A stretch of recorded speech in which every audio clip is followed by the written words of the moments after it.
today. Amen po ba? Amen. Hallelujah, hallelujah.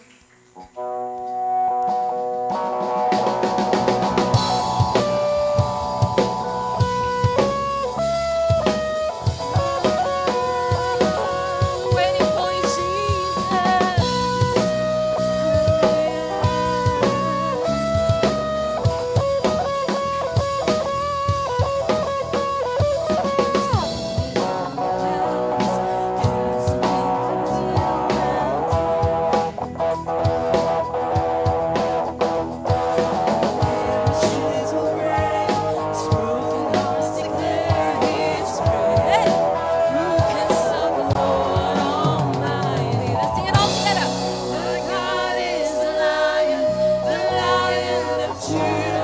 He's roaring with power and fighting the battles. Every knee will bow before him. Amen. Our God is the Lamb that was slain for the sins of the world. His blood breaks the chains, and every knee will bow before the Lion and the Lamb. Amen. Every knee will bow before him.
Stop our God in this hour.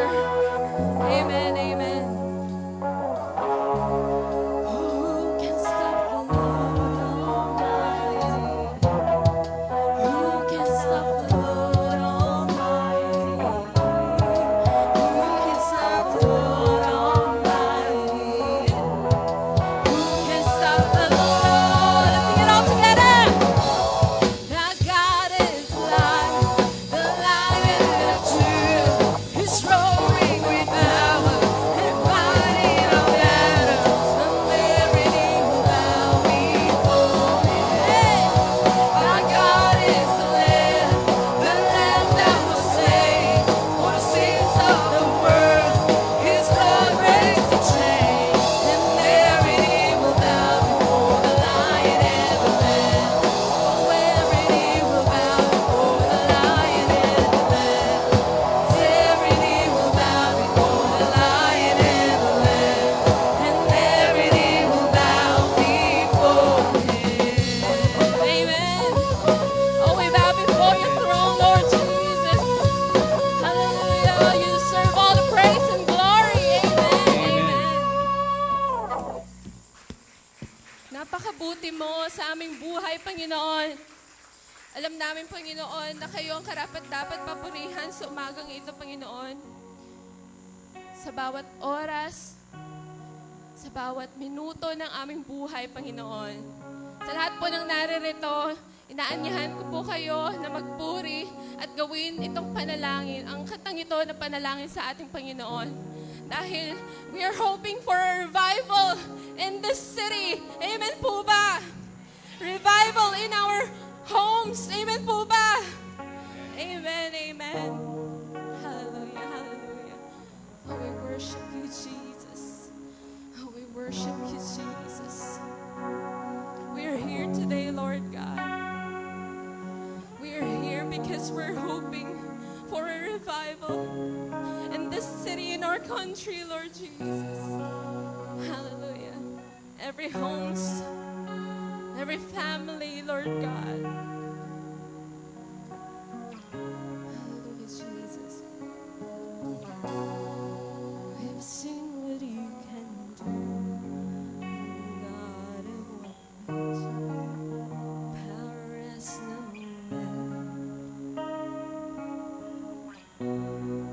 the things you've done before, great and master, you will do again. 'Cause there's no reason why you can't break through, no mountain you can't move. All things are possible. Amen.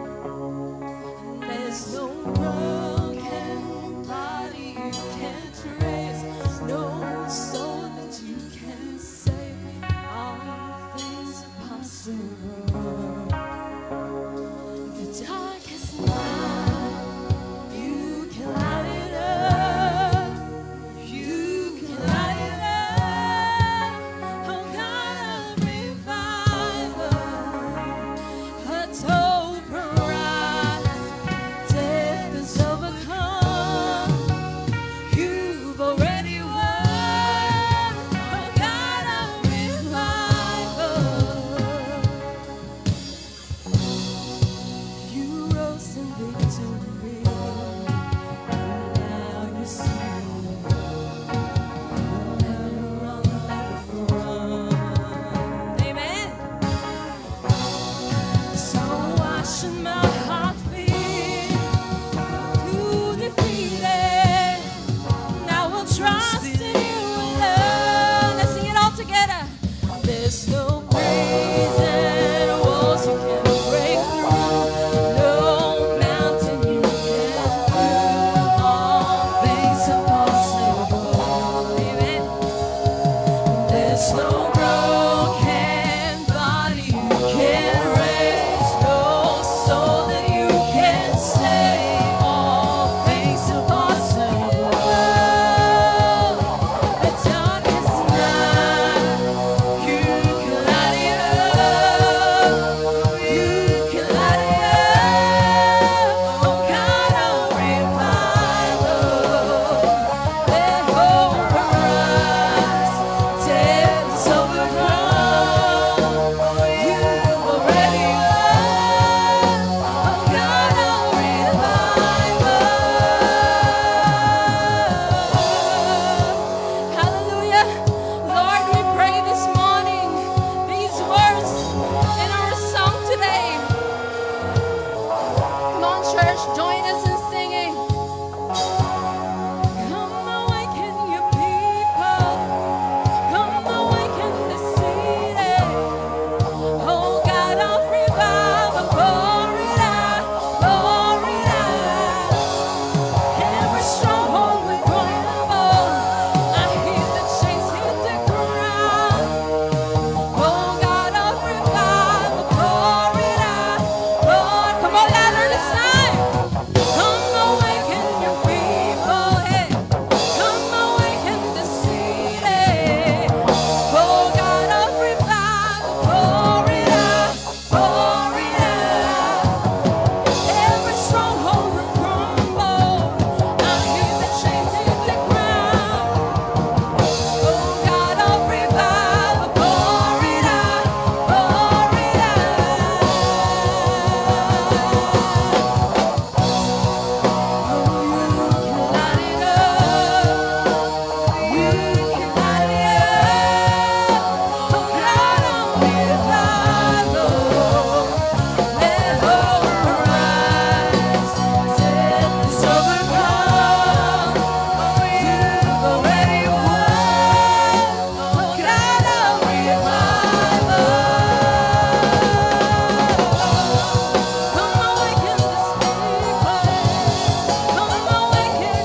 church, we sing.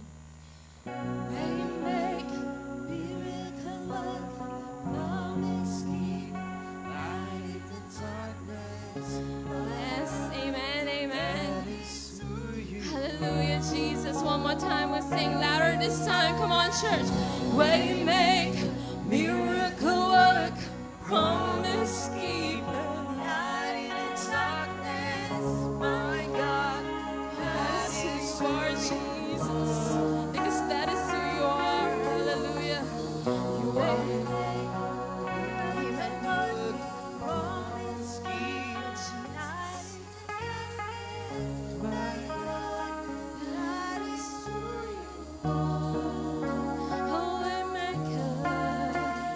Waymaker, miracle worker, promise keeper, light in the darkness. My God, that is who you are. Oh, this is Jesus. Amen. Let's sing it again one more time. Miracle worker, promise keeper, light in the darkness. My God, that is who you are. Waymaker, miracle worker, promise keeper, light in the darkness. My God, that is who you are.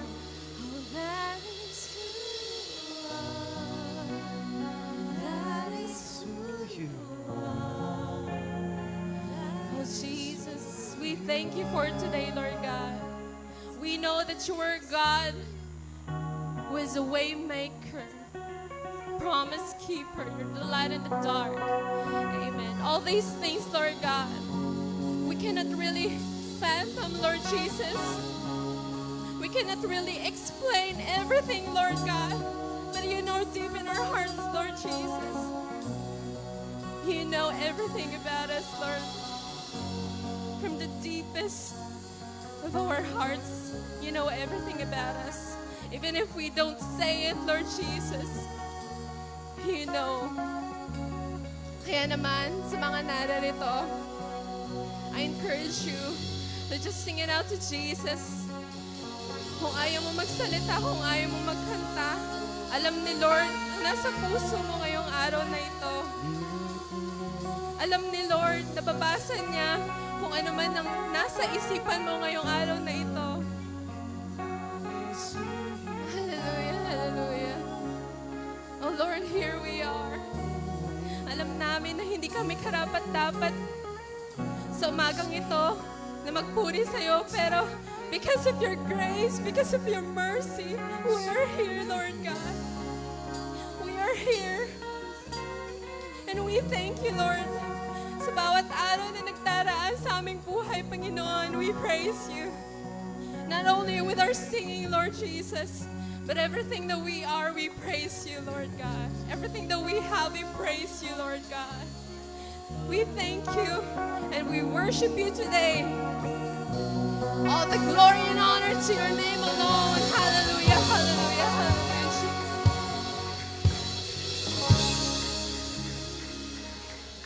Hallelujah.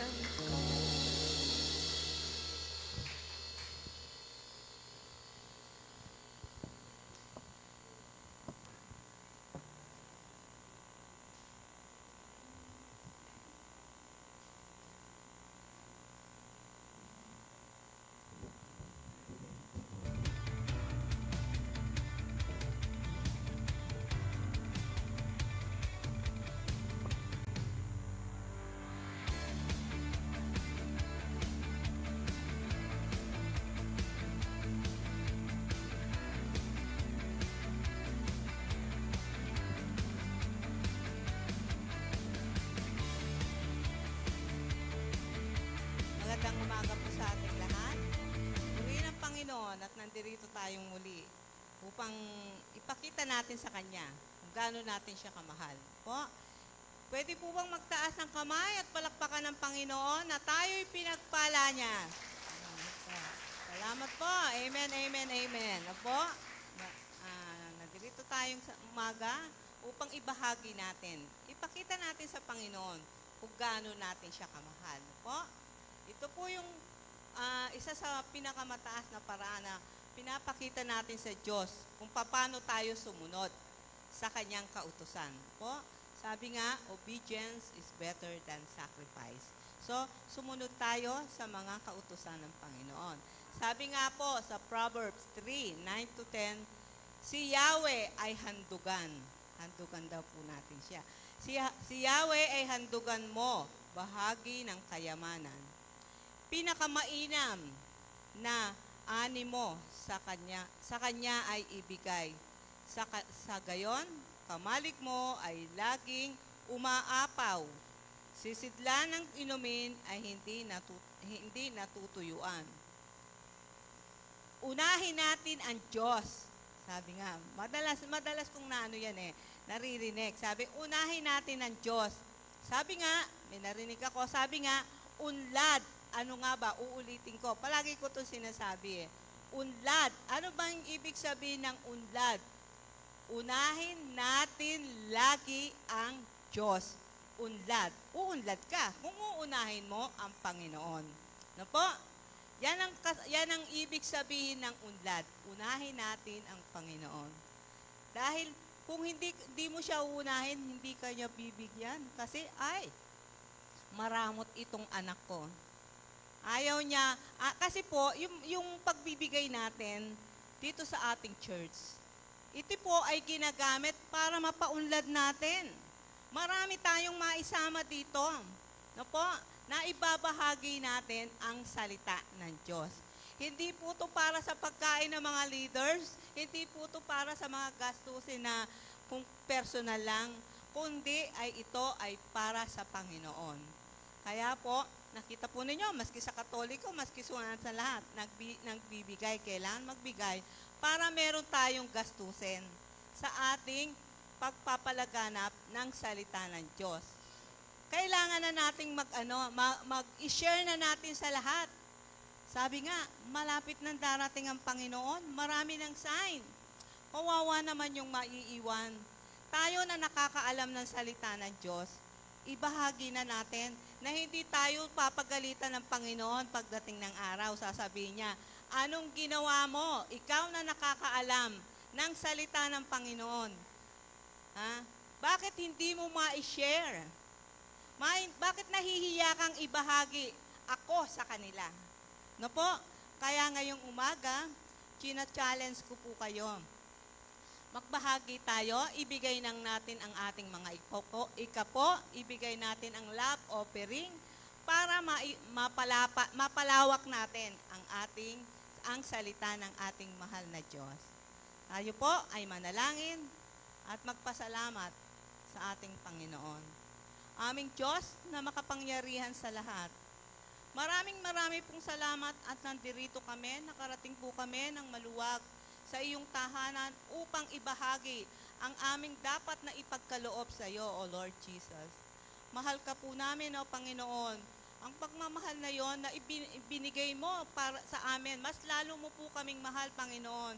Kaya nandirito kami upang i-share din sa iyo ang aming dapat ibigay sa iyo, Panginoon.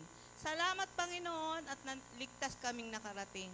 Salamat, Panginoon, patuloy mo kaming inililigtas sa anumang kapahamakan, sa anumang masasamang nangyayari sa mundong ito. Tunay, Panginoon, nagpapasalamat kami ay ginawa mo kaming iyong anak, kinuha mo kami na iyong maging anak. Panginoon, maraming salamat at hindi mo kami pinababayaan. Lord, humihingi po kami ng kapatawaran kung nakakagawa po kami ng hindi naaayon sa iyong salita. Iyon po ang aming dalangin sa matamis na pangalan ni Jesus. Amen.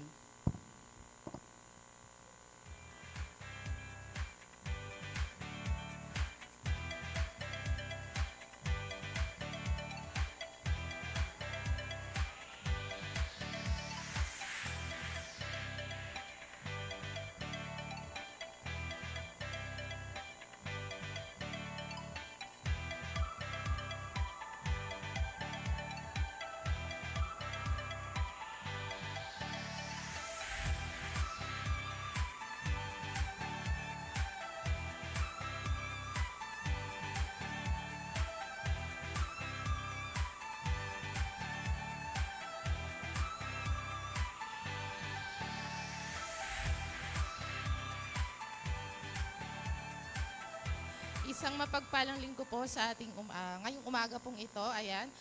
Nagpapasalamat po tayo sa ating Panginoon kasi marami tayong nakasama ngayon. At nais ko pong i-welcome sa umagang ito bago tayo mag-proceed sa ating Talentong Kristiyano 2023, ang Children for Christian Living.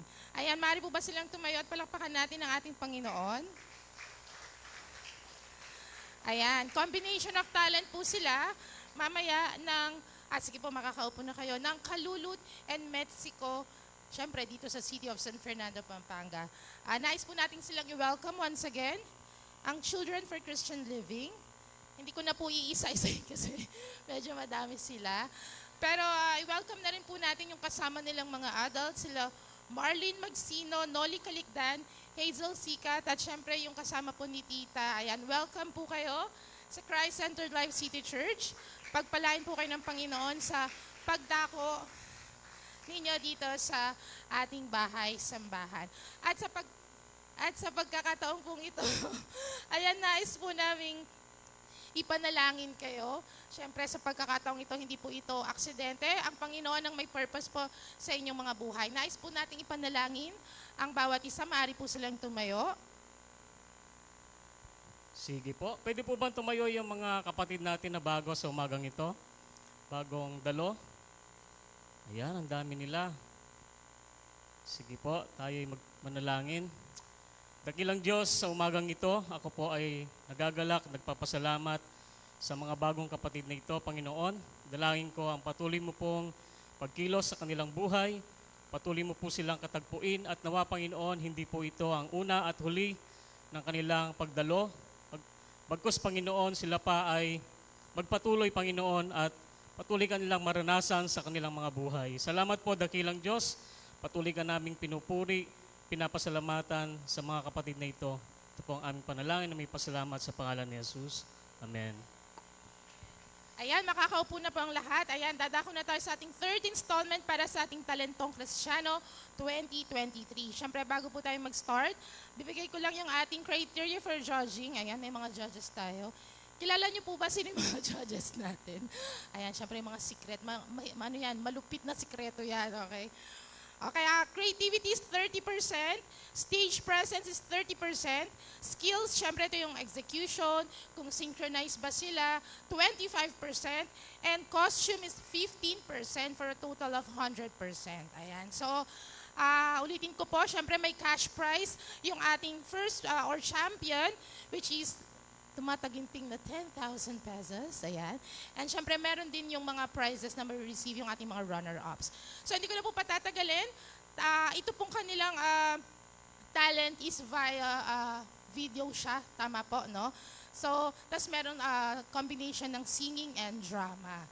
So, palakpakan po natin. Let's all welcome Children for Christian Living.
Kahit na ako ay bata pa, aawit sa'yo ng haleluya. Sa aking ngiti lahat ay sasaya. At kahit na tawanan pa, hindi ako mahihiya. Basta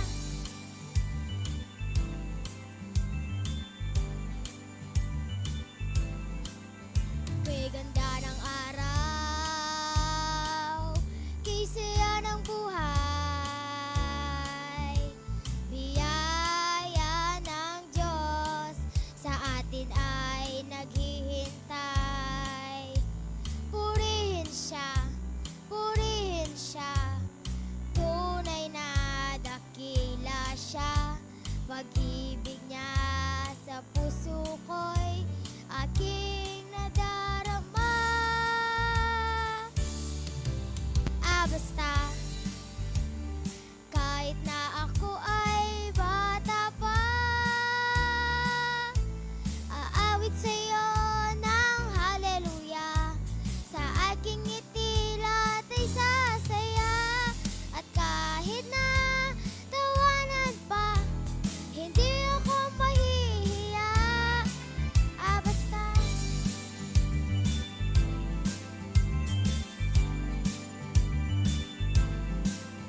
kay ganda ng araw, sabi diya't nais niya'y dapat lang nasundin ko. Paluin man ako ng nanay ko, hindi ako magtatampo. Tanda ito na tunay lang na mahal ako. Basta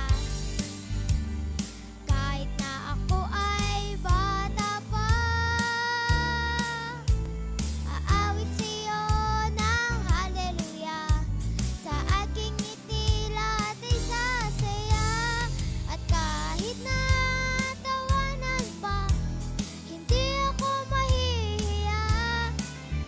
Basta kahit na ako ay bata pa, aawit sa'yo ng haleluya. Sa aking ngiti lahat ay sasaya. At kahit na tawanan pa, hindi ako mahihiya. Basta basta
Tanggol, pagkataas-taas ng hari ay may pag-uutos.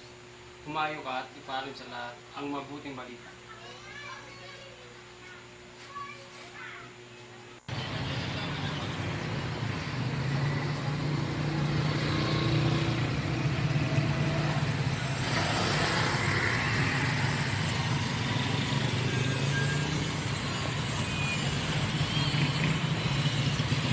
Nay!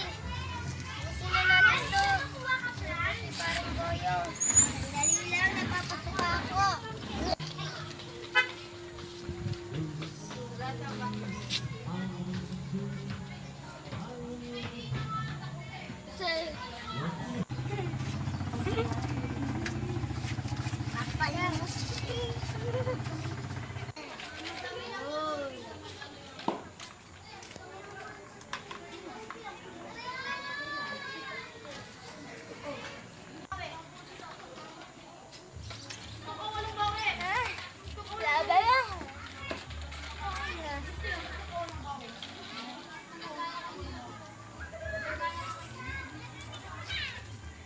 lahat ng pipi, ikaw ang chismosa.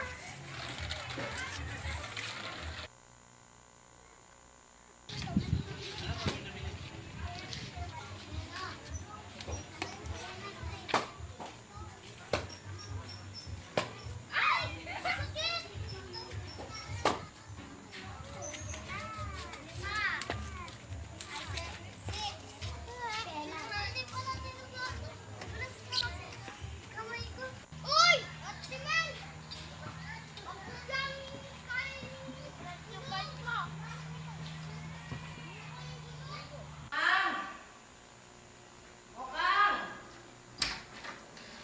Andyan ka na pala, Tanggol.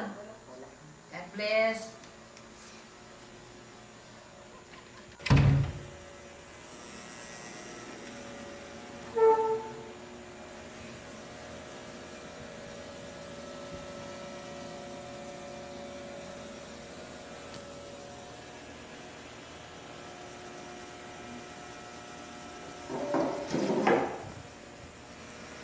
Tanggol, may problema ba? Wala po, la. Iisip ko lang po. Paano ko mapapasaya ang mga kaibigan ko ngayong Pasko? Mabigyan ng Christmas party, regalo, palaro, at mga pagkain.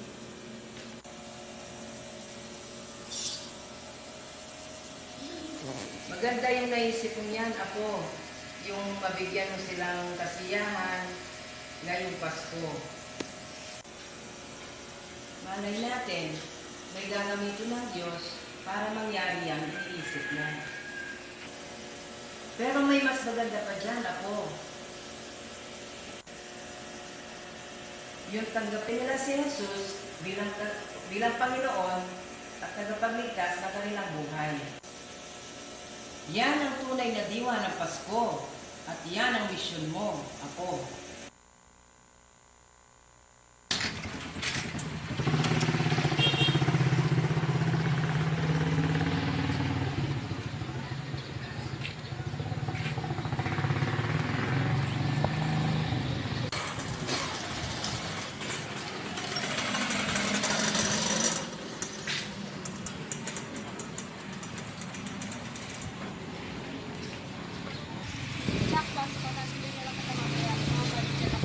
Opo.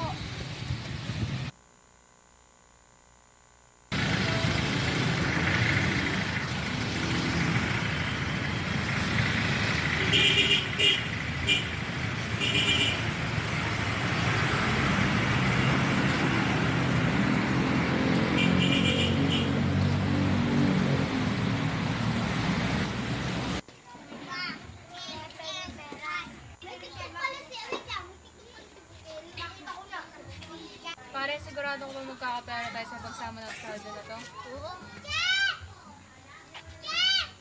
Anong Alden? Ako si Min Magdusa. Uy, si Iya. Sama ka sa amin.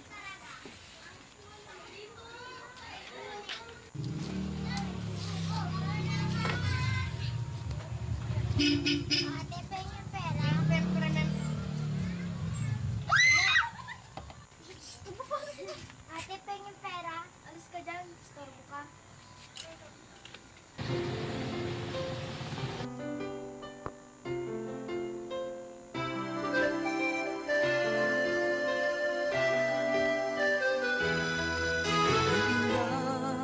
Kang bata sa lansangan,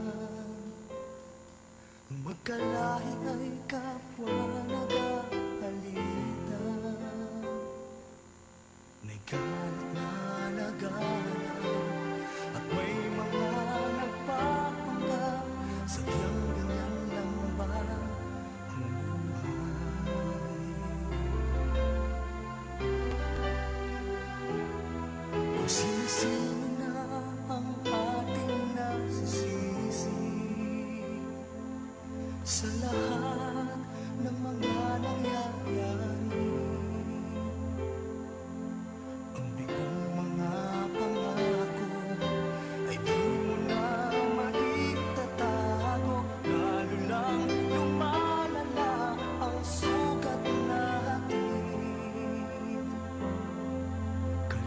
pag-asa'y kailangan na, pagkat naghihintay sila sa ating pagkakaisa.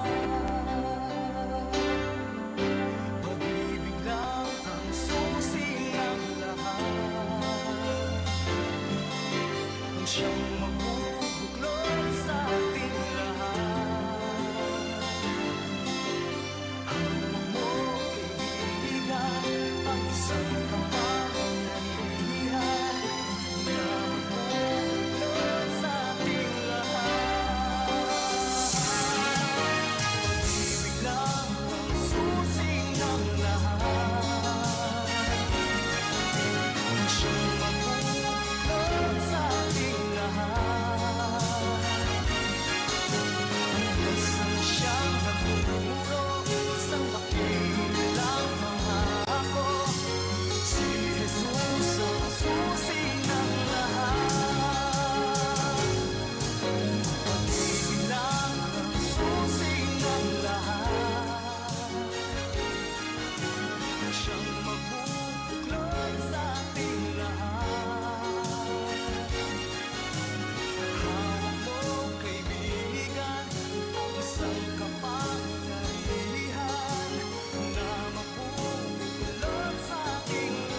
Hello, Mike. Magandang umaga po sa bawat isa.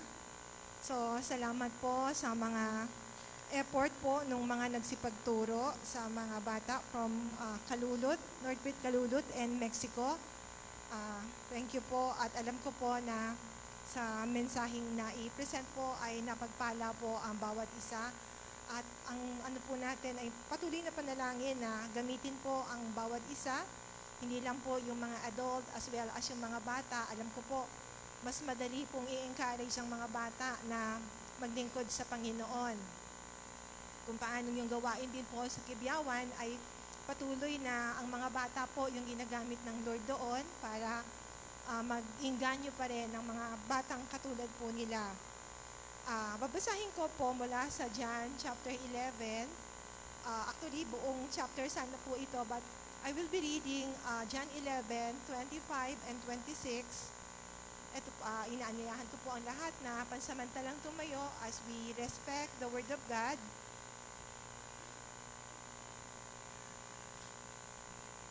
Juan chapter 11:25 and 26. Sinabi sa kanya ni Jesus, "Ako ang muling pagkabuhay at ang buhay. Ang sino mang sumasampalataya sa akin kahit mamatay ay muling mabubuhay. At sino mang nabubuhay at sumasampalataya sa akin ay hindi mamamatay kailanman. Naniniwala ka ba sa sinasabi ko?" Purihin po ang pagkabasa ng salita ng Diyos. Sandali po tayong manalangin. Panginoon, nagpapasalamat po kami sa kabutihan niyo po sa bawat isa. Salamat, Panginoon, dahil sa maraming pagkakataon ay ipinaparanas mo ang iyong sarili. Nakikilala ka namin, Panginoon, sa mas malalim na kaparaanan. Kaya naman, dakilang Diyos, dinadalangin ko po sa bawat isa na lubos naming maunawaan ang plano mo po sa aming mga buhay upang kami, Panginoon, ay patuloy na magamit sa pagpapahayag ng iyong mabuting balita. Salamat, Panginoon. Amin na pong itinatagubilin sa inyo ang mga sandaling ito sa pangalan nga po ng aming manunubos na si Jesus. Amen. So, nabasa po natin yung John chapter 11, 25 to 26. Actually, kung babasahin po yung buong chapter na yon, medyo mahaba-haba din po ang aklat na ito o yung chapter na ito, sapagkat ito po ay tumutukoy kay Lazarus at sa kanyang dalawang kapatid na si Mary at si Martha. So, this passage contains one of the most famous stories of the Bible. So, ito po palang chapter 11 na ito, isa sa parang talagang kakaibang himala, isa sa mga signs na ginawa ng ating Panginoon, kung kaya't naturingan ito one of the famous stories in the Bible, the resurrection of Lazarus. Scripture gives few details about the relationship between Jesus and the three siblings, Mary, Martha, and Lazarus. So kahit na kakaunti lamang yung mga information, mga detalye patungkol po sa tatlong magkakapatid na ito, subalit makikita natin kung gaano ka-special ang tatlong magkakapatid na ito sa ating Panginoon. Sapagkat sa tuwing siya po ay tutungo doon sa kanilang lugar, marahil ay daraan siya sa lugar na doon after a mission, after a tiring day ng mga pagtuturo, pangangaral kung saan-saang lugar, ay hindi pwede na hindi po siya magda-drop by doon sa bahay ng magkakapatid na ito upang siya po ay magpahinga at upang muli ay ma-regain po niya yung kanyang lakas. Many times so yun nga po. So, Jesus stayed with them in their home. So, ito po ay makikita natin sa Luke chapter 10, verse 38 to 42. Kung naalala nyo, from time to time, probably naririnig na rin natin yung story to, di ho ba? Inanyayahan po ni Martha ang ating Panginoon kasama ang mga alagad na yung kumain sa kanilang tahanan. At dito ay nakita ni Martha na siya'y abalang-abala sa paghahanda ng pagkain at nakita naman niya sa isang banda na doon si Mary na nakaupo lamang doon sa harapan ng ating Panginoon at siya ay nakikinig habang ito ay nangangaral. Kung kaya't labis po siyang nabahala at sinabi niya sa Panginoon, Panginoon, baliwala ba sa iyo na ako pagod na pagod dito, samantalang yung kapatid ko ay nandyan, wala man lang ginagawa. Pero nakita ng Panginoon, yung mga eternal things yung bagay na mas mahalaga, yun po ang pinahalagahan po niya. Kasi yung pagkain, kinabukasan lang, wala na po yung ano nito, di ho ba? After a while ay wala nang bisa o wala nang epekto ang mga pagkain na ito dahil ito po ay mga material lamang. Kung kaya't sinabi ng Panginoon, pinili ni Maria ang mas mahalagang bagay at hindi ito mawawala sa kanya. Okay. So yun po ay sa Luke chapter 10 verse 38 to 42. And hindi lamang po yun. Even in Mark chapter 14, 3 to 9, the Lord Jesus was honored by Mary. He was greatly honored by Mary. And then sa John chapter 11:28, ay yung dalawang magkapatid na ito, si Mary at si Martha, tinuring nila ang ating Panginoon bilang isang guro. So yun po yung 11:28 nandyan. And that his love of the family was well known. So ipinakita yung pag-ibig, even ng ating Panginoon sa magkakapatid na ito ay napaka-ano, sabihin natin parang eminent, kitang-kita, hayag na hayag yung pagmamahal na ito ng ating Panginoon. Okay. Despite that closeness, this narrative opens with Jesus some distance away, avoiding the hostile religious leaders of Jerusalem. So, pinakita rito na kahit na napakalapit ng kaugnayan ng ating Panginoon sa mga magkakapatid na ito, subalit sa isang mabigat na kadahilanan, dahil prior po doon sa John chapter 10, ilang beses po na pinagsisikapan ng mga religious leaders na ang ating Panginoon ay kanilang mapatayin through stones, babatuhin siya hanggang siya ay mamatay. At wala naman pong mabigat na kadahilanan. Ang dahilan po ay nangangaral ng salita ng Diyos ang ating Panginoon. At isip po ng mga religious leader na ito na ito ay taliwas sa kanilang mga katuruan, kung kaya't ilang beses na sinisikapan nila na ang Panginoon ay kanilang mapatay. Okay. So the resurrection of Lazarus is the climatic and most dramatic sign in this gospel. And his public ministry more powerful than those and even more monumental than the raising of the widow's son in Nain. So dito po sa Luke chapter 7 verse 11 to 16, meron pong yung naghahatid po sila meron po silang daladalang yung ataol at naroon po yung bangkay ng isang binata. At ang kanyang ina na isang widow ay umiiyak. So ito po'y nakita ng Panginoon. Nalabis po niyang ikinalungkot at nahabag po siya doon sa widow na meron isang anak, subalit patay na ang anak niyang ito. Ito po ay sa Luke chapter 7 verse 11 to 16. So sabi niya sa widow, babae, huwag kang malungkot. Ang anak mo ay buhay. So binuhay po niya ang anak ng widow. And then, dun po sa Luke 8, verse 40 to 56, ito naman po ay kay Jairus' daughter. Dumating po siya at lumapit siya sa ating Panginoon at sinabi niya yung kanyang layunin sapagkat ang kanyang anak ay naghihingalo. At ito po yung pagkakataon din na meron pong isang babae na for the past 12 years ng kanyang buhay ay nagbi-bleed siya. Yung crowd ay talagang sobrang dami at ito yung babae na nagsikap na mahawakan man lamang yung laylayan ng damit ng ating Panginoon. Kaya out of that crowd, sabi ng Panginoon, sino humipo sa akin? Kaya nagulat yung mga alagad. Sabi niya, Panginoon, sinong hihipo sa iyo? Nakita mo naman, sobrang dami ng tao. Pero naramdaman ng Panginoon, merong kapangyarihan lumabas sa kanya sapagkat yun po yung pananampalataya ng babaeng ito. Mahawakan lang niya yung laylayan ng damit ng ating Panginoon. Siya ay gagaling. So parang na-interrupt po siya, no? And after po noon, muli ay hinarap ng Panginoon itong si Jairus. at tumungo po sila sa tahanan nito.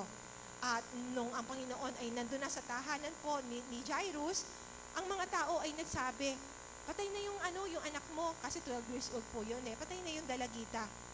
At tinitignan nila kung ano ang gagawin ng Panginoon. Sabi ng Panginoon, doon po sa kung saan nakahinla yung dalagita, sinama lamang po niya yung malalapit na alagad niya at hindi po niya pinayagan yung iba sa mga crowd. Siyempre, alam niyo naman, yung mga crowd ay nag-uusyoso lamang. Tinitignan kung anong mangyayari. So, ang hinayaan ng Panginoon, yung mga malalapit lang na alagad at kanya pong inutusan ang dalagita na bumangon.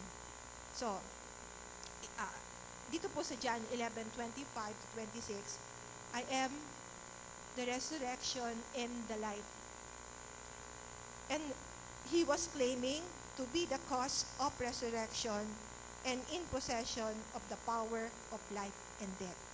Tanging ang Panginoon lamang ang nagpahayag na ako ang pagkabuhay na muli at ang buhay. At hindi lamang po yun. Sabi po niya, sino mang naniniwala sa akin, kahit sila ay mamatay, muli silang mabubuhay. Okay. So, on my way to my introduction, this is something about turning point. Sa buhay po natin, meron po tayong mga turning point. So, turning points are moment in life where everything changes. So, sa turning point daw na ito, ang mga ang mga nangyayari o magaganap sa buhay natin ay pawang maaaring magiging positive or negative. So, it's either positive or negative. But when you encounter a turning point, there is a distinct before and after in your life from that time forward. So positively, maybe the day when you completed your education. So dalawang bagay, positive, negative. So probably, kung positive, a day nung kayo ay nagsipag-graduate o nung panahon na tayo graduate, it's either sa mga bata ng elementary, high school, and others sa 4-year course nila, ito ay masasabi po natin na turning point ng buhay ng mga kabataan. But somehow, lalo na sa nagsipagtapos ng college, ng 4-year course, pagtapos nila ng 4 na taon o kaya 5 taon ng iba, pag sila po'y nagsisipag-apply na ng trabaho, saan kayo, probably sasabihin natin, saan tayo nakakita, di ho ba? Siyempre, kagagraduate nga lang Tapos hahanapan ng company 2 years experience sa trabaho. Definitely, wala silang ipapakita o ibibigay na kanilang mga experiences dahil newly graduate nga So, in a positive way, itong mga nagsigraduate na ito, nakikita natin na ito isang turning point sa buhay ng bawat isa. At hindi lamang po yun. It may be when you started most significant part of your career. So, sa iba na engage sa kanilang mga career o kaya engage sa kanilang mga negosyo, once na kayo po'y nag-engage sa mga negosyong ito, sa inyong career, ano man po yung career na tinatahak ninyo, ito po'y isang significant way na kung saan maaaring napakagandang turning point sa buhay ng mga career woman or career men na nandito. At hindi lamang po yun. The day you got married, so sa mga nagsipag-asawa, ito'y isang turning point ng buhay ng mga nagsipag-asawa sapagkat panibagong yugto ng buhay na kung saan marahil nung hindi pa mananampalataya ang iba sa atin dito, hindi ninyo alam kung ano yung kalalabasan ng inyong pagsasama bilang mag-asawa.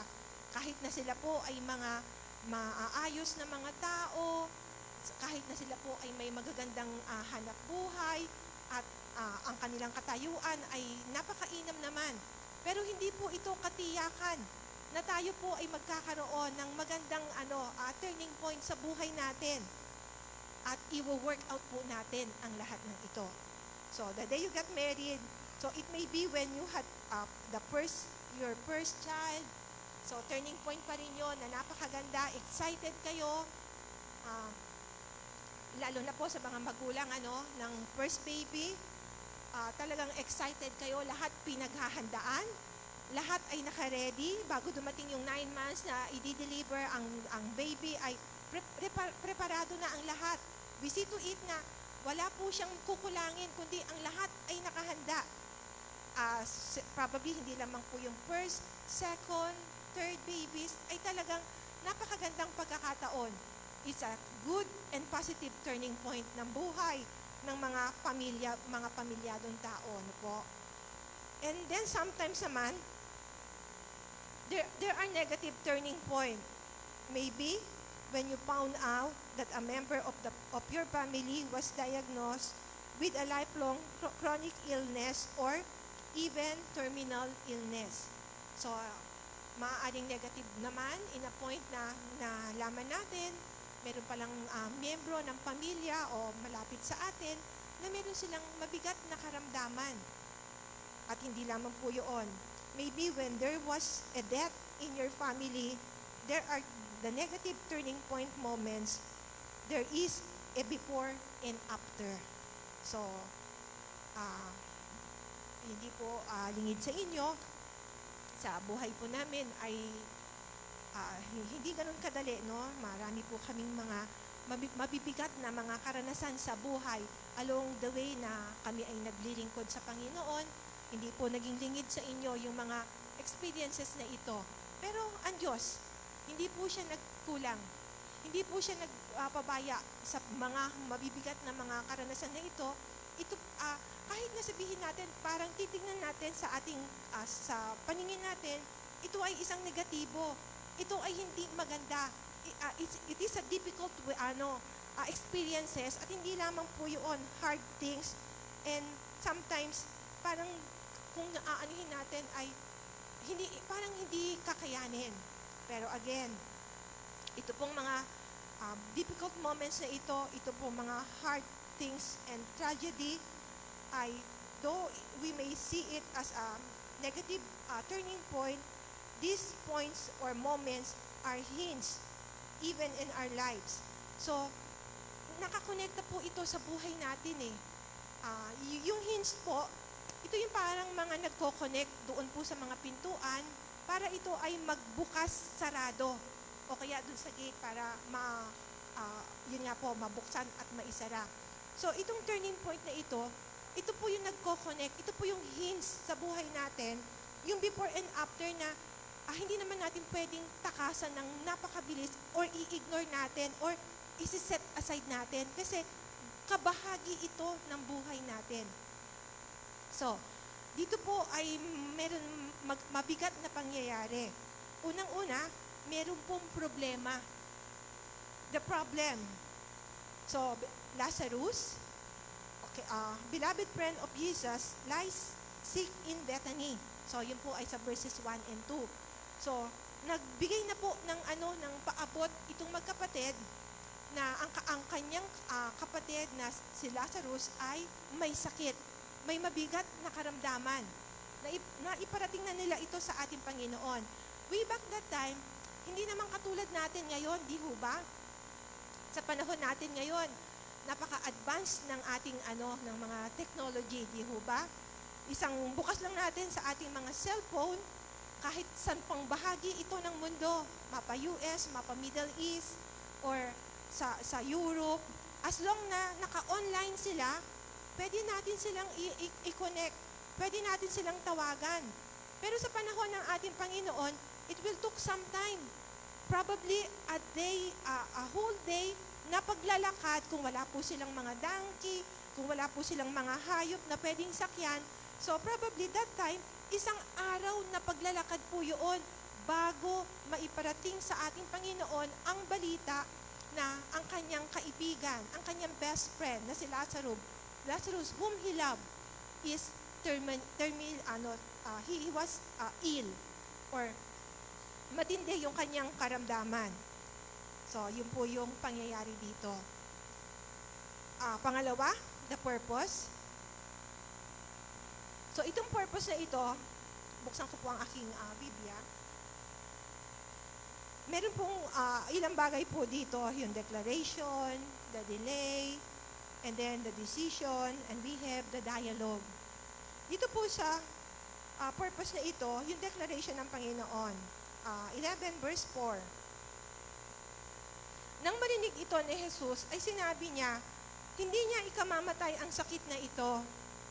Nangyari iyon, upang maparangalan ang Diyos at sa pamamagitan nito'y maparangalan ang anak ng Diyos. So, dalawang bagay.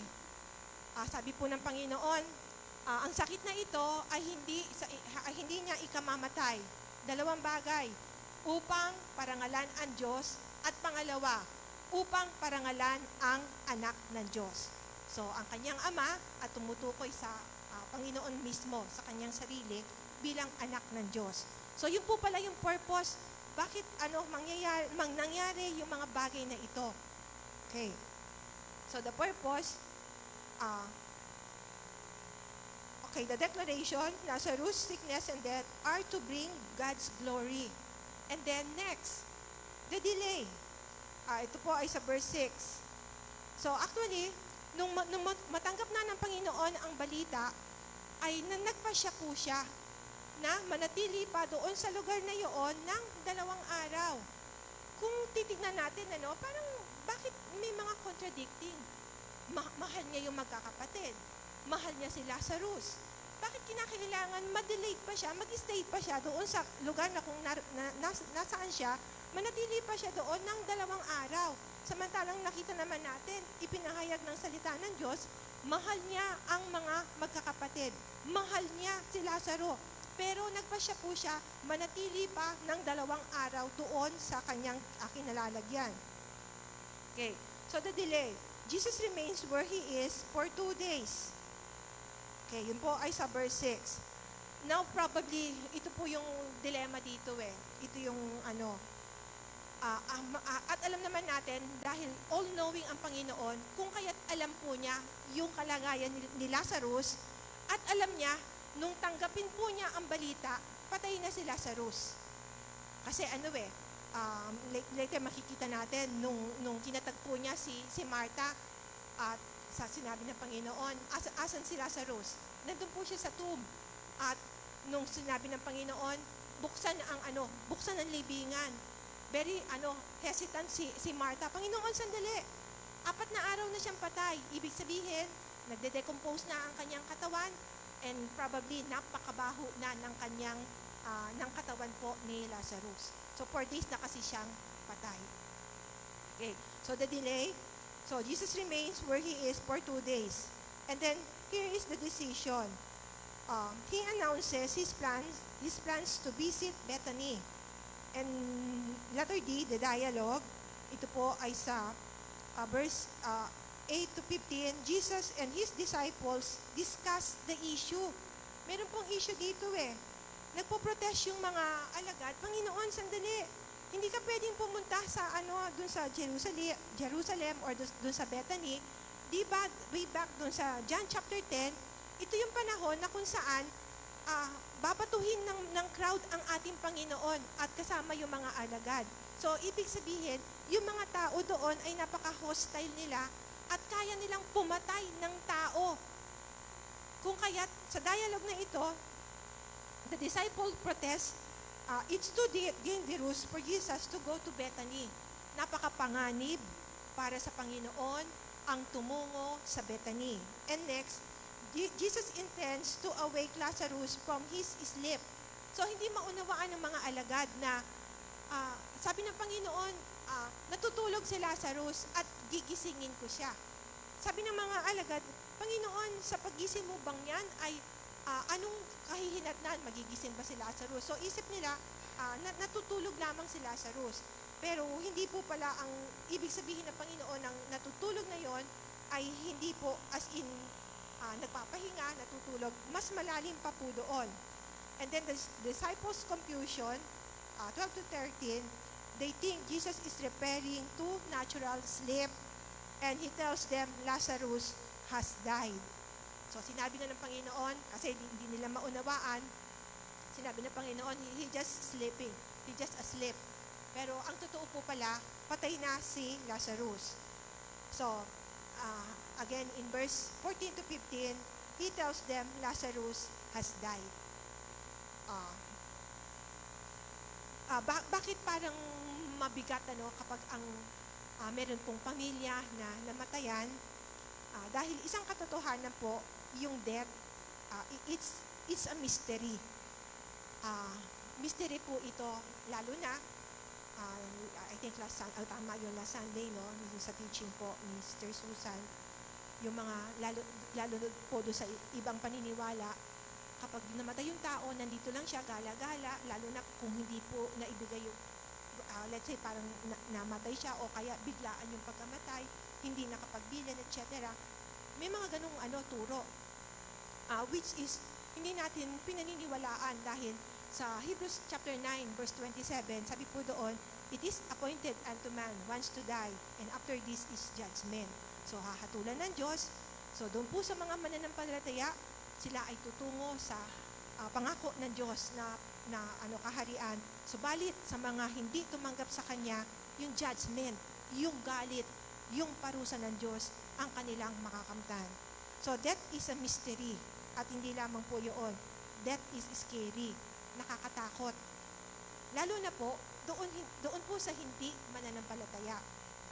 Nakakatakot talaga ang kamatayan. Pero sa atin, bilang mananampalataya, hindi po tayo natatakot sa kamatayan. Sapagkat alam natin kung saan tayo tutungo. At alam natin yung mga salita ng Diyos.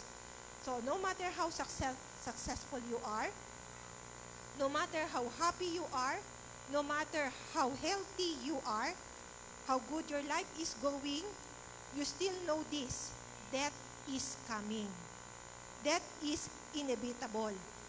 Kahit na napakatagumpay natin, kahit na napakalusog natin, kahit na tayo ay sobrang maligaya sa ating mga pamumuhay, ito ang isang bagay na dapat nating tandaan. Ang kamatayan daw po ay darating. At pangalawa, ang kamatayan ay hindi maiiwasan. Maliban na lamang po datnan tayo ng rapture at tayo po ay kakatagpuin ng Diyos doon sa air. So, doon lamang natin hindi mararanasan ang kamatayan kapag tayo po ay na-rapture na. And there will be meeting in the air. So, that is coming. That is inevitable. Darating at darating ang kamatayan at hindi ito maiiwasan. So kayo po ay tutungo sa inyong mga sa himlayan ng inyo pong mga mahal sa buhay. So siguro sa pagtungo niyo doon talagang nagmamasid kayo, makikita niyo doon sa isang lapida, ay ang bata naman nang namatay nito. Tapos titingin kayo sa inyong kanan o kaliwa, ay super senior na ito, may edad na. So, nangangahulugan lamang ang kamatayan. Wala po siyang pinipiling edad. So, mapabata, mapamatanda. Ang mahalaga, alam natin kung saan tayo pupunta. Alam natin na pagdating ng panahon, hindi po tayo tutungo doon sa impyerno na kung saan eternal. Eternity, walang katapusan na parusa. Walang katapusan na sakit at sobrang init na halos hindi natin kakayanan ang mga bagay na iyon. So, Scripture describes our lives is a mist. Parang usok. Di ba ang usok, makita nyo tumataas, tapos maya-maya, wala na siya. So, it appears for a little while, time, and then it vanishes. Our days on earth are a shadow. Ang buhay daw natin sa mundo ay tulad lamang ng shadow. Yun po ay sa Job chapter 8. And then, sa Psalms po, as a man, his days are like grass. He flourishes like a flower of the field, for the wind passes over it and it is gone, and its place knows no more. So our lives go by so quickly, time is running out. So, ang bilis ng buhay. So, hindi natin namamalayan, sa iba siguro na dati ay parang isip lang natin, ilang taon pa lamang, parang ang bata-bata pa natin, di ho ba, mga parang teenager, tapos nagtapos tayo ng high school, tumungtong tayo ng college, nagkaroon tayo ng kaibigan, pamilya, ng mga anak sa loob ng tahanan. Tapos, hindi natin namalayan, nasa senior age na pala tayo, going to senior years, golden years, na nagpapakita ang bilis ng panahon. And somehow, hindi natin namalayan yung mabilis na paglipas ng panahon sapagkat naging abala tayo sa maraming bagay at hindi natin natuunan ng pansin yung mas mga mahahalagang bagay na dapat ay pinaghahandaan. So meron po palang mahahalagang bagay na dapat intentionally ay paghandaan, paglaanan ng panahon sapagkat kapag napabayaan natin ang mga bagay na ito, ang bilis-bilis lumilipas ang panahon. Okay, going to number 3. So nakita natin po yung problem, nakita ho natin yung purpose, bakit hindi po siya dumating ng oras, na-delayed pa siya ng 2 days. Kaya all in all ay nakita natin na 4 na araw nang namatay si Lazarus. And the sorrow, ang kalungkutan po nung magkapatid, si Martha at si Mary. So Martha's frustration, ito po ay sa chapter 11 pa rin, verses 20 to 21. Sabi niya sa Panginoon, Lord, if you had been here, my brother would not have died. Panginoon, kung nandito ka lang, sana hindi namatay ang aking kapatid. So, parang may bahid ng nung pananumbat. Kasi napaka-close nila sa Panginoon eh. At every time, sabi ko nga kanina, every time na magpapass by ang Panginoon doon sa lugar, hindi pwede, sa lugar nila, hindi pwedeng magda-drop by ang Panginoon doon at magre-rest siya, kakain siya, magpapahinga siya, and most probably kung pwedeng mag-stay siya ng an overnight, a night or 2 nights, ay pwede niyang gawin. Kasi ganoon siya kalapit sa ating Panginoon. Pero somewhere here, ito yung sorrow ng magkapatid. Sabi niya, Lord, if you had been here, my brother would not have died. Alam natin na ang magkapatid ay talagang aral sila sa ating Panginoon. At alam nila, maraming mga himala, mga signs ang ginawa ang Panginoon. At ang ilang mga katotohanan dito, ang Panginoon ay maaaring magpagaling ng may sakit kahit hindi siya in person. Kahit distansya yung layo niya doon sa may sakit. Di ba meron, I think, ito yung centurion, na nag-approach siya sa Panginoon. Sabi niya, Lord, yung aking alipin may sakit. Pero dahil ako mismo ay isang I myself is a leader. I myself is yung parang Panginoon din siya. And under Him, na yung maraming tao na sumusunod sa Kanya. So, He knows yung authority. Once na nagsabi siya na, gawin mo to, pumunta ka dyan. Ganito, ganyan. Kaya sabi ng centurion sa Kanya, just speak the word and my servant will be healed. So, ito po yung sabi ng lalaking ito sa Panginoon. And most probably, alam po ng magkapatid na ito na kahit wala ang Panginoon in person, doon sa kanilang lugar, sabihin lang ng Panginoon ang salita, gagaling ang kanilang kapatid. Okay, so Martha's frustration. And next, Martha's faith. Meron siyang pananampalataya sa salita ng Diyos and even in the Son of God. So yun po yung faith ni Martha. Sabi po dito, 11:22 to 24, believes in the Old Testament promises regarding resurrection. So aral po si Martha.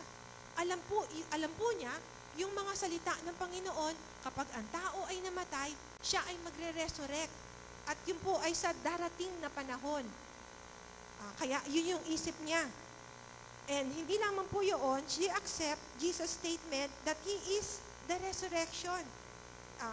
Verse 25 to 27, tinanggap po niya ang salita ng Panginoon. Sabi ng Panginoon, I am the resurrection and the life. The one who believes in me will live even though they die. Whoever lives by believing in me will never die. Do you believe this? Naniniwala ka ba dito? Sabi niya kay Martha.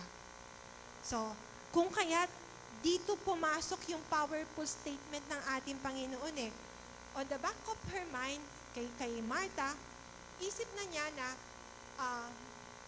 maaaring buhayin ng Panginoon si Lazarus sa darating na panahon.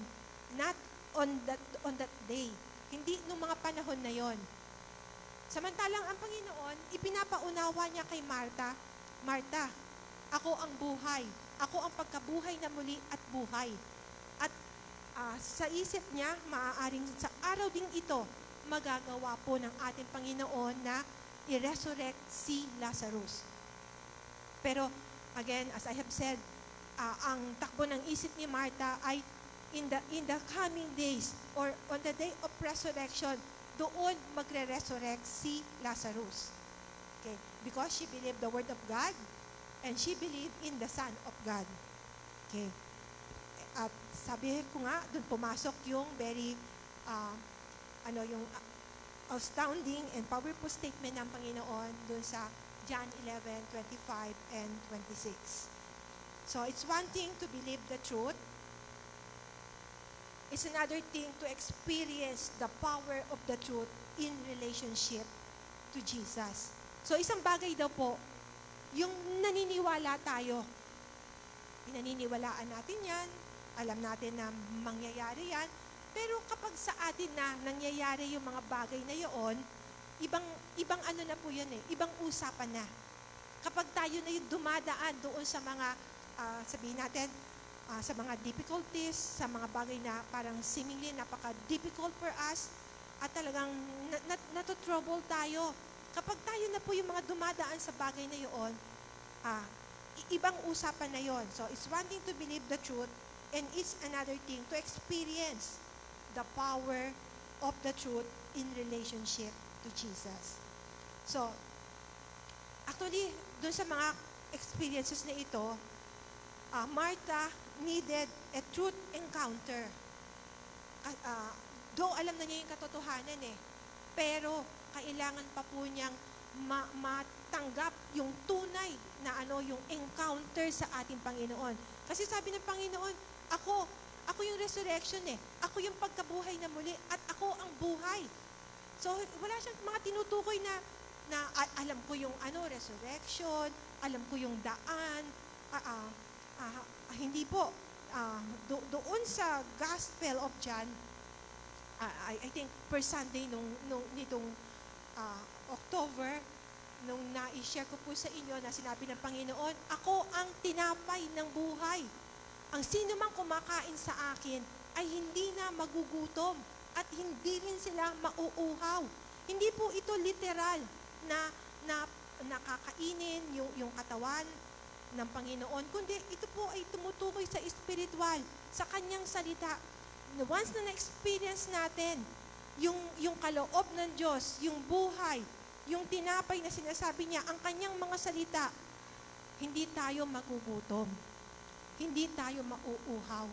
Kasi ang Diyos ang siyang magpupuno sa ating mga pangangailangan.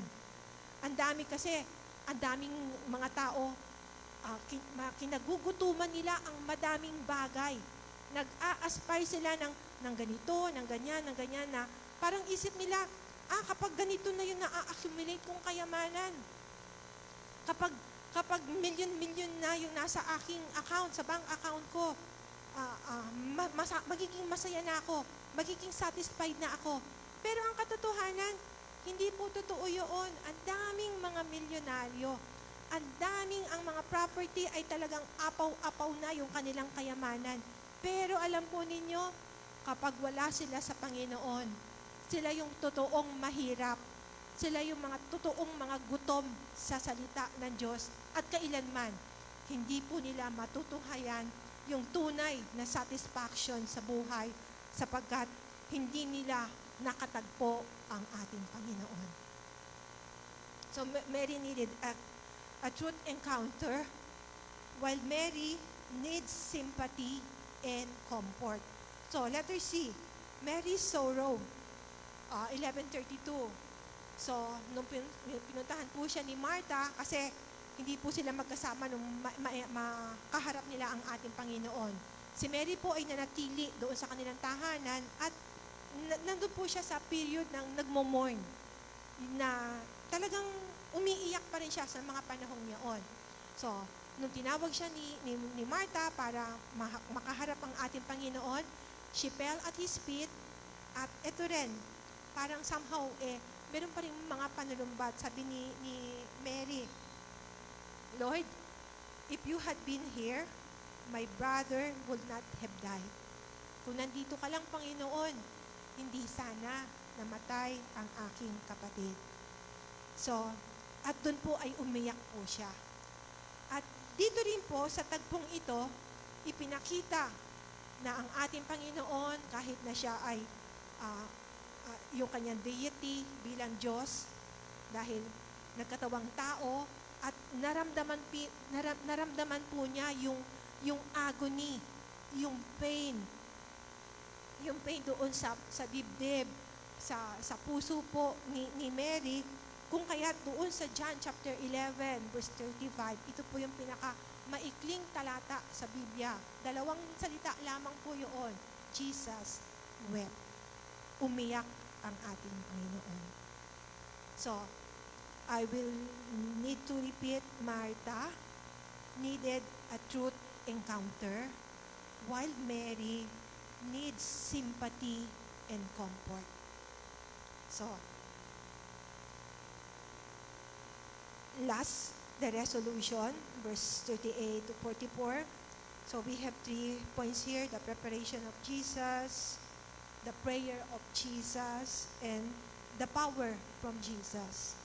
Here, the preparation, John 11, 38 to 40. Okay. 38. So, basahin ko po. Muling napagabag ang kalooban ni Jesus pagdating sa libingan, at ang pinaglibingan kay Lazaro ay isang yungib na natatakpan ng malaking bato. Verse 39, alisin ninyo ang bato, utos ni Jesus. Ngunit si Martha, na kapatid ng namatay, ay sumagot, Panginoon, nangangamoy na po siya ngayon. 4 na araw na siyang patay. Sinabi ni Jesus, hindi ba't sinabi ko sa iyo na kung sasampalataya ka, ay makikita mo ang kaluwalhatian ng Diyos. So just believe. Maniwala ka lang and you will experience and you will see the glory of God. Mararanasan mo, makikita mo ang kaluwalhatian ng Diyos na siyang gagawa kay Lazaro, sa buhay ni Lazaro. So, okay, ito po yung preparation ng ating Panginoon, remove the stone. Alisin nyo yung bato. Okay. And pangalawa, the prayer of Jesus. Thanks his Father for what is about to happen. So 41 to 42. Okay. Kaya inalis nila ang bato, tumingala si Jesus sa langit at sinabi, Ama, nagpapasalamat ako sa inyo sapagkat dininig mo ako at alam kong lagi mo akong dinirinig. Ngunit sinasabi ko ito dahil sa mga taong naririto upang maniwala silang ikaw ang nagsugo sa akin. So, again, yung kanina, yung purpose ng sickness, at hindi lamang po yung sickness, yung kamatayan ni Lazarus, ay para marami po ang maniwala, marami ang magkaroon ng mas malalim na kaugnayan sa Panginoon.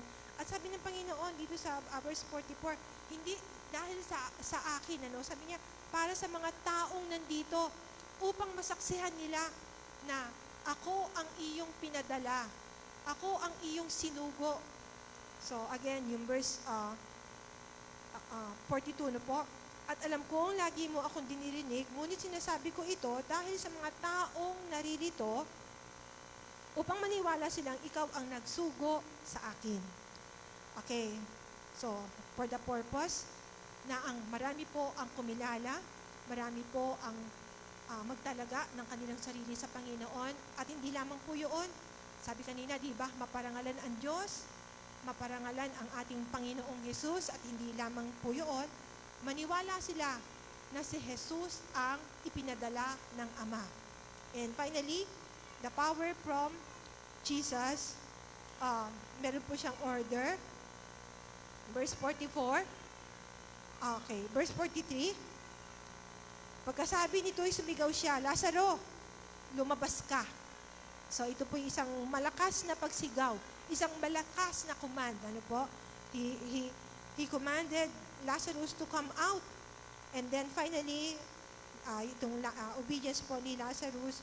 Verse 44, lumabas nga si Lazaro na nakabalot ng telang panlibing, ang mga kamay at paa, at nakabalot din tela sa mukha niya. Iniutos ni Jesus sa kanila, kalagan ninyo siya at nang makalakad siya. So, ito po yung ilang mga katotohanan na natunghayan natin sa ating Panginoon na nagsabi na siya ang pagkabuhay na muli at ang buhay.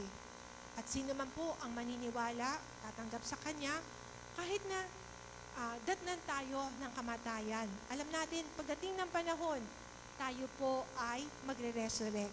Tayo po ay mabubuhay na muli at hindi lamang po yun, yung pangako pa rin niya na ma-experience po natin ang kanyang mga salita at tayo po ay ma-enjoy natin yung buhay na masagana, buhay na payapa, buhay na kasiyasiya na tanging ang nag-aalok ay ang ating Panginoon lamang.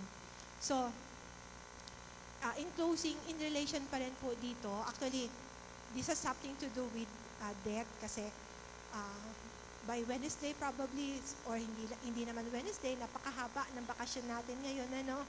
Na-enjoy po ng mga nagtatrabaho sa kanilang mga offices, lalo na po yung mga nasa gobyerno. Ang haba ng bakasyon, ano?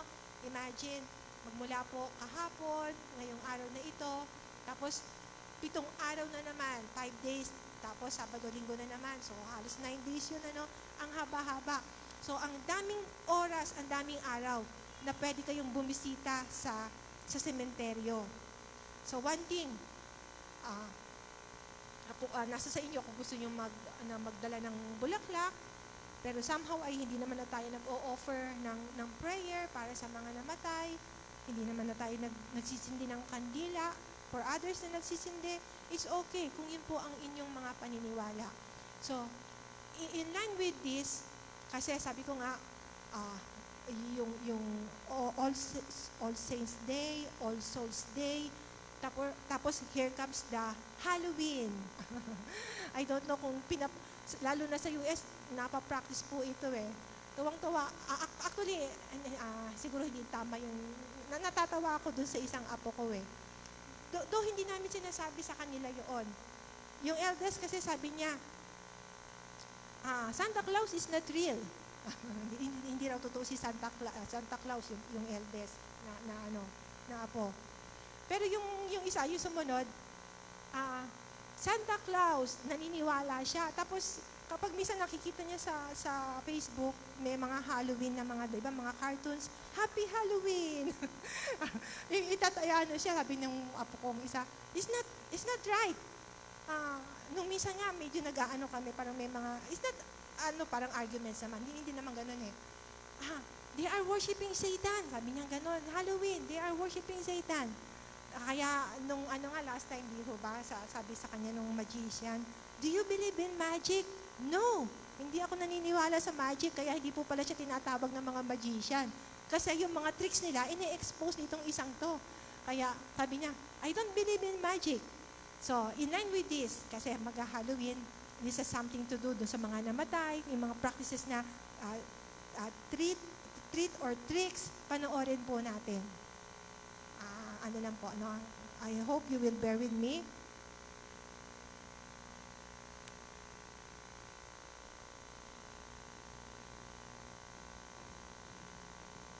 Pagdiwang ang Halloween, ano ang sinasabi ng Biblia patungkol sa selebrasyong ito? Ilang araw na lamang ay ipagdiriwang na ang napakapopular na selebrasyon na kung tawagin ay Halloween o Araw ng Mga Patay. Kabi-kabila din ang mga costume party na nauuso at karaniwang kinagigiliwan, hindi lamang ng mga kabataan, kung hindi ng buong pamilya. Ilang araw din bago sumapit ang November 1, Karaniwan na nating makikita sa iba't ibang lugar ang mga dekorasyong nakakatakot. Katulad ng mga krus, kabaong, sapot ng mga gagamba, bungo ng tao at kung ano-ano pang mga patay na bagay. Hindi lamang yan, maraming tao ang nagsusuot ng mga nakakatakot na costume. Merong mga nagpapanggap na mga vampira, multo, zombie, mangkukulam at kung ano-ano pang nakakatakot na imahe. Sa mga pelikula at TV naman, makikita natin na puro katatakutan ang mga pinapalabas. Ang pananaw ng mga tao sa Halloween ay maaaring nahahati. Ang ilan ay nakikilahok sa selebrasyong ito, samantalang ang iba ay naniniwala na hindi ito dapat ipagdiwang. Gayunpaman, parami ng parami ang nagdiriwang nito taon-taon sa iba't ibang mga bansa. Marami sa kanila ang walang kaalam-alam sa pinagmulan nito. Kung sadyang tutuklasin lamang natin ang katotohanan, malalaman natin ang dahilan kung bakit hindi dapat ipagdiwang ang Halloween. Narito ang 8 dahilan kung bakit hindi mo dapat ipagdiwang ang Halloween. Number 1. Ang Halloween ay isang paganong selebrasyon. Ang pinagmula ng Halloween o Araw ng Mga Patay ay isang selebrasyon ng mga pagano o mga taong walang kahit anong relihiyon o yung mga taong hindi naniniwala sa tunay na Diyos. Maaari ding tumutukoy ang paganismo sa pagsamba sa maraming Diyos-Diyosan. Mga taong nagpapakasasa sa makamundong bagay, kasiyahan, mga kasamaan o okultismo na nakabase sa panlupang mga bagay at hindi sa iisang Diyos. Nagsimula ang Halloween mahigit 2,000 years ago na ang nakakalipas. Ito ay mula sa mga Celtic na nagmula sa Ireland. Ito ay sinaunang tradisyon na tinatawag na Samhain. Pinangungunahan ito ng mga paganong pari na tinatawag na Druids, kung saan ang mga ito ay gumagawa ng pangkukulam, satanismo, paganismo at halos lahat ng aspeto ng okultismo. Ito ay ginaganap tuwing October 31. Ito ang araw ng pagtatapos ng tag-init at simula ng taglamig. Naniniwala ang mga Celtic na sa panahong ito, pwedeng makahalubilo ng mga patay ang mga buhay. Para sa mga satanista, mangkukulam at mga taong nakatira sa kadiliman, ang Halloween o October 31 ay napaka-importanteng araw para sa kanila. Parte na ng kanilang selebrasyon ang magbihis ng mga nakakatakot na damit at magsuot ng mga maskara upang hindi umano sila makilala ng mga multo. Naniniwala sila na kapag nakita sila ng mga gumagalang espiritu, mapagkakamalan silang kagaya ng mga ito at hindi sila guguluhin. Mayroong mga candy at trick or treat na pinaniniwalaan na ang pagalok ng mga candy sa mga espiritu ay paraan para hindi magalit ang mga ito. Ngunit malinaw sa Biblia na ipinagbabawal ng Diyos ang pagdiriwang ng mga selebrasyon ng mga pagano, sapagkat ang unang anyo ng paganismo ay maling doktrina sa Deuteronomy chapter 12 verse 29 to 31. Kapag napalayas na ng Diyos ninyong si Yahweh ang mga tao sa lupaing iyon at kayo na ang nakatira roon, huwag ninyong tutularan ang kasuklam-suklam nilang gawain. Huwag na ninyong alamin pa kung paano sila sumamba sa mga Diyos nila. Baka gayahin pa ninyo ang mga iyon. Huwag ninyong gagawin kay Yahweh ang karumal-dumal na gawain nila sa pagsamba sa kanilang Diyos-Diyosan, gaya ng pagsusunog ng kanilang mga anak bilang handog. Hindi maikakaila na ang mga selebrasyon ng mga pagano, katulad ng Halloween, ay tinatawag na kasuklam-suklam ng Panginoon. Ngunit bakit maraming mga Kristiyano ang nagdiriwang nito? Walang duda, marami sa mga tao ang nalilinlang ni Satanas at sana hindi ka kasali sa kanila. Sa Efeso chapter 6 verse 11 to 12, maging matatag kayo sa kabila ng tusong mga pakana ng dyablo dahil nakikipaglaban tayo sa hukbo ng napakasamang espiritu. Number 2, niluluwalhati ng Halloween si Satanas. Sa pagdiriwang ng Halloween, ang niluluwalhati nito ay walang iba kundi si Satanas. Isipin mo, hindi kailanman matutuwa ang Diyos sa pagpapanggap natin bilang mga multo, vampira, Satanas at kung ano-ano pang kampo ng kadiliman. Hindi nakakatulong ang Halloween sa espiritual nating buhay. Sa Corinthians chapter 10 verse 20 to 22, ang ibig kong sabihin, ang mga pagano ay nag-aalay ng kanilang handog sa mga demonyo at hindi sa Diyos. Ayaw kong maging kaisa kayo ng mga demonyo. Hindi kayo makakainom sa kopa ng Panginoon at gayon din sa kopa ng mga demonyo. Hindi kayo maaaring makisalo sa hapag ng Panginoon at makisalo rin sa hapag ng mga demonyo. Nais ba nating manibugho ang Panginoon? Akala ba ninyo ay mas makapangyarihan tayo sa Kanya? Ito ay patunay na ayaw ng Diyos na makisalamuha tayo sa kampo ng kadiliman dahil niluluwalhati nito si Satanas. Kung tayo ay mananampalataya ng Panginoon, hindi natin ito dapat ginagawa. Number 3, ang Halloween ay nagbibigay ng oportunidad para kay Satanas. Sa tuwing nagse-celebrate tayo ng Halloween, hindi natin napapansin na naiimbitahan na natin si Satanas sa ating buhay. Sinasamantala ni Satanas na pasukan ang ating puso at isipan. Kaya nga sinasabi ni Pablo sa Ephesians chapter 4 verse 27, huwag ninyong bigyan ng pagkakataon ng dyablo. Maliwanag na nakikilala mula sa Biblia na si Satanas ay isang mandaraya, masama, manlilinlang, mapanila, Diyos ng sanlibutan, hari ng kadiliman, at anumang oras ay nakaabang ng masisila. Kaya mag-ingat ka, kapatid. Number 4, paniniwala sa mga kaluluwang hindi matahimik. Pinaniniwalaan sa Halloween na pag namatay ang tao, siya ay magpapatuloy na mabubuhay bilang isang multo na hindi matahimik. Mayroon ba talagang multo? Ang kasagutan sa tanong na ito ay nakadepende sa kung ano ang pakahulugan sa salitang multo. Kung ang kahulugan nito ay mga espiritong nilikha ng Diyos, ang sagot ay oo. Kung ang kahulugan nito ay mga kaluluwa ng mga namatay, ang sagot ay hindi. Malinaw na itinuturo ng Biblia na may mga nilalang na espiritual na masasama at mabuti. Ngunit tinutulan ng Biblia ang ideya na ang mga multo ay mga kaluluwa o espiritu ng mga namatay na hindi matahimik at nananatili pa rin sa ating mundo, sapagkat hindi ito mananatili sa lupa at hindi maglalakbay kung saan. Sa Hebrew chapter 9 verse 27, itinakda sa mga tao na minsan lamang mamatay at pagkatapos ay ang paghuhukom. Ito ang mangyayari sa kaluluwa o espiritu ng tao pagkatapos niyang mamatay, ang paghuhukom. Ang resulta ng paghuhukom na ito ay langit para sa mananampalataya at impyerno para sa mga nagkasala. Number 5, ang Halloween ay nakakasama sa mga bata. Tuwing Halloween, meron tayong tinatawag na trick or treat. Karaniwan itong pinapagawa sa mga bata. Sa kagawiang ito, ang mga bata ay magsusuot ng mga nakakatakot na damit at pupunta sa mga bahay-bahay at hihingi ng mga candies at matatamis na pagkain. Alam ba ninyo na maaaring maging entitled ang mga bata na mabigyan ng special treatment dahil sa tradisyong ito? Noong 2014, naitala ng US Census na halos 40 milyong mga kabataan na nasa edad 5 hanggang 14 ang nagtitrick or treat sa US, pero hindi sa lahat ng pagkakataon ay may nakapagbibigay sa kanila. Natuklasan din ng isang survey mula sa University of Chicago na ilang bata ang nanluloko sa pag-trick or treat. Kaya naman, ayon sa mga eksperto, ang pagkatok at paghingi ng treats na may kasamang biro o totoong pananakot daw ay maaaring makadevelop ng pagiging maramot at entitlement sa mga kabataan. Gayun din, ito ay hindi magandang makaugalian.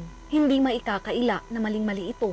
Maaaring hindi ganyan ang ginagawa dito sa Pilipinas. Pero hindi ba't mali na turuan ng mga nakakatanda ang mga bata na magsuot ng mga costume na hango sa kadiliman?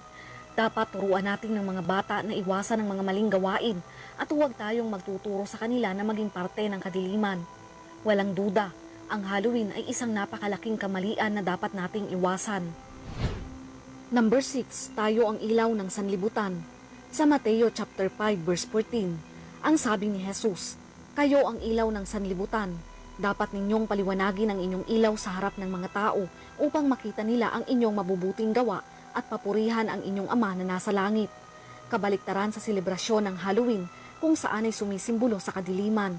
Kung tayo ay magbibihis ng mga nakakatakot na costume tulad ng mga multo, vampira at satanas, nagiging ilaw ba tayo ng sanlibutan? Ito ba ay nakapagbibigay para sa kapurihan ng ating Diyos?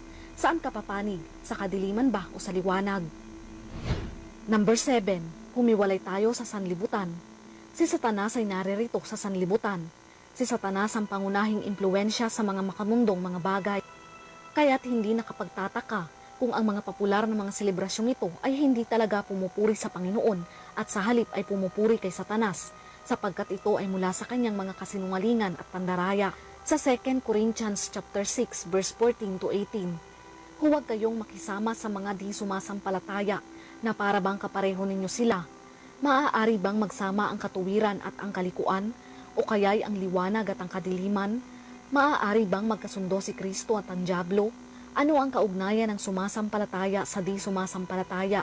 O di kaya'y ng templo ng Diyos sa mga Diyos-Diyosan? Hindi ba tayo ang templo ng Diyos na buhay? Ang Halloween celebration kasama na dito ang araw ng mga patay ay parte ng mundong ito. Bilang mga Kristiyano at mananampalataya ng Diyos, hindi tayo dapat makisama sa mga selebrasyong ito. Number 8, may mga pista ang Diyos na dapat nating ipagdiwang. Hindi dapat nating ipagdiwang ang Halloween sapagkat may sariling piyesta ang Diyos. Ito ay nakasulat sa Leviticus 23. Ang mga pista na nailista sa Leviticus ay mga pista na hindi lamang ipinagdiriwang ng mga Israelita, kundi ito ay pinagdiriwang din ng mga tunay na Kristiyano noong unang panahon at kabilang na diyan ang mga apostles. Iyon ang dapat nating ipagdiwang na iniutos ng ating Panginoon at hindi ang mga paganong selebrasyon. Malinaw na ang Halloween ay isang huwad at pekeng selebrasyon na naglalayo sa ating focus sa tunay na kalooban ng Diyos. Muli po sana ay meron kayong natutunan. Ingat and God bless.